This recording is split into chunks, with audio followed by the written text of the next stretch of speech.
G'day fishers. The other day I went to the Nepean River, and the river was flowing really fast, and obviously when I'm fishing on the banks of a very fast flowing river, I tend to use a Paternoster rig. Now if you don't know how that looks like, I'll show you in a tick.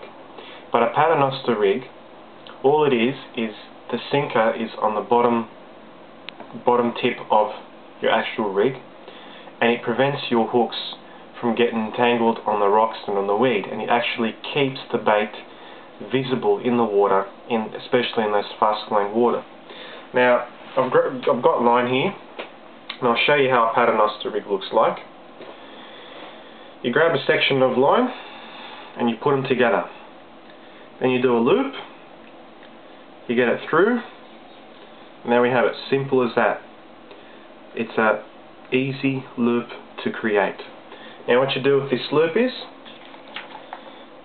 you put it through a sinker. Now I always use a ball sinker because ball sinkers are really good sinkers to use. I haven't got a large one here at the moment, but I'll use a small one. They're really good sinkers to be using at very fast flowing rivers because they tend to sit at the bottom.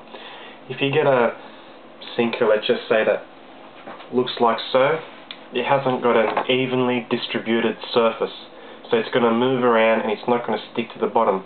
Whilst the ball sinker, it's going to stick, but it's going to roll slightly with the water current.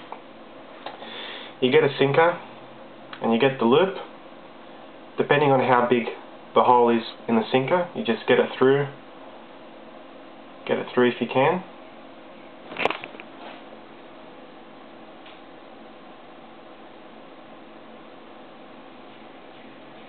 Like so. The sinker is the two lines, or the loop is in the sinker. Now what you do is you grab the end point of the loop, not this point where the knot is, the end point. Get the sinker through and pull it slightly to yourself until the loop is firmly placed around the sinker. And there you have it. That's how your sinker is going to lay on the bottom surface, but it's going to sort of act in an angle depending on the direction of flow. And once you made your loop, all you do is you get rid of this excess line that you got here.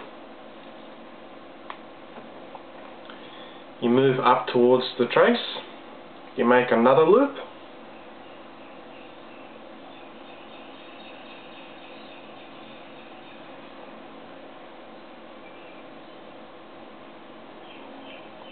make another loop, and this is where your hook's going to be.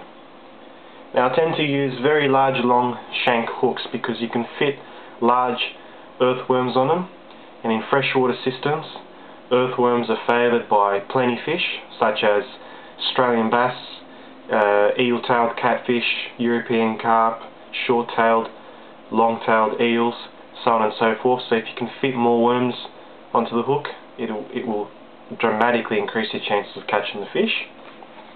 You get the loop, same procedure as you did with the sinker. You get it through the hole, if you can.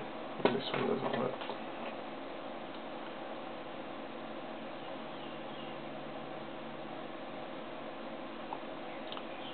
Get the loop, see the hook's running through the loop. The end point goes around the hook, pull the hook towards yourself, and there you have it. The loop's holding the hook fairly strongly. And all it is, that is your Paternoster rig, where the sinker lays on the bottom and it holds the line tightly down towards the floor, and the hook is flowing freely along the current, away from the grass, away from the rocks, where the fish can see. And the one thing that I would also like to have, which I don't have with myself at the moment, is little plastic red beads. And I'll put 2 or 3, depending where I'm fishing, near the end of the hook, with a split shot preventing those plastic beads from rolling down. And all they do is they attract the fish towards your line. And that's pretty much it, a basic Paternoster rig used in very fast flowing rivers and streams, or in estuaries where the high tide is strong and it produces really strong current, and it's a good rig to use in those areas. And if you've got any questions, please comment and I'll get back to you shortly. Cheers.